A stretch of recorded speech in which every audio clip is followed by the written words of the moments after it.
పెద్ద ఘనకార్యమే చేసిండు. రామ్ అందరికి. ఈ రోజుకైతే డ్యూటీకి అయితే వెళ్తున్నాను ఫ్రెండ్. వెళ్లే దారిలో పాన్ షాప్ అయితే కనిపించింది. స్వీట్స్ బరి అయితే తీసుకుని టిఫిన్ షాప్ కి అయితే వెళ్ళిపోయాను. శ్రావణి టిఫిన్ షాప్ ఫ్రెండ్, మీకు తెలిసే ఉంటది కొత్తపేటలో క్రీమ్ స్టోన్ పక్కన. మీరు ఎప్పుడైనా ట్రై అయితే చేయండి ఫ్రెండ్. మళ్ళీ అక్కడ నుంచి నేనైతే బేకరీకి అయితే వచ్చేసాను. వస్తుండగా మా వాడైతే చాలా అంటే చాలా డల్ లో ఉన్నాడు. ఏమన్నా అడిగితే ఆయన 1000 రూపీస్ పోయిందన్నాడు. అందుకోసం డల్ గా ఉన్నాడు. ఆయన పైకి అయితే వెళ్తుండగా నేనైతే వీడియో అయితే తీసుకున్నాను. ఈ రోజుకైతే ఇంతే ఫ్రెండ్. పార్ట్ 2 లో అయితే కలుసుకుందాం. ఓకే, టాటా అందరికి. పైకి వచ్చి చూస్తే ఆయన కేక్ స్పాంజ్ అయితే కట్ చేస్తున్నాడు ఫ్రెండ్.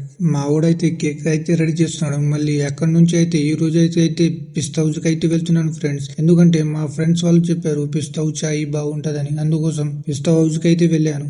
చూడండి చాయ్ ఎట్లా ఉందో. మళ్ళీ అక్కడ నుంచి అయితే రిటర్న్ అయితే బయలుదేరాను ఫ్రెండ్. లోపల రాగానే మా వాళ్ళు అయితే నాకన్నా ముందు తినేసి రెడీ అయితే ఉన్నారు. మళ్ళీ అక్కడ నుంచి కిందకు వస్తుండగా వీడి భార్యకైతే కాల్ చేసి చెప్తున్నాడు ఫ్రెండ్ 1000 రూపీస్ పోయిందని. నైట్ అయితే అయిపోయింది ఫ్రెండ్. ఈ రోజు మాకైతే వంట అయితే వండలేదు. అందుకోసం మాకు 80 రూపీస్ అయితే ఇచ్చారు. మేమైతే ఫ్రైడ్ రైస్ షాప్ అయితే వచ్చేసాను ఫ్రెండ్. ఎందుకంటే ఈ రోజు మాకైతే వంట వండలేదు. అందుకోసం ఫ్రైడ్ రైస్ తీసుకుందామని రెడీ అయిపోయినాం. వీడియో నచ్చితే కామెంట్ చేయండి, లైక్ చేయండి ఫ్రెండ్. వీలైతే సబ్స్క్రైబ్ చేసుకోండి. ఓకే, బాయ్ అందరికి.